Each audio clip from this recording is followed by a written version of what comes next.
মায়ের ঘরে বসত করে জংলার এক পাখি, জানতাম না রে কোনদিনও সাইরা তুই যাবি।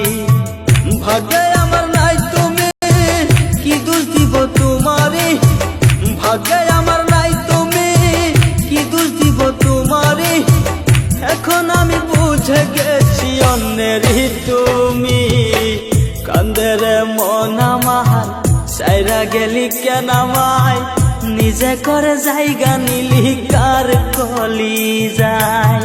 কান্দে রে মন আমার সাইরা কেন গেলি আমায়, নিজে করে জায়গা নিলি কার কলি যায়।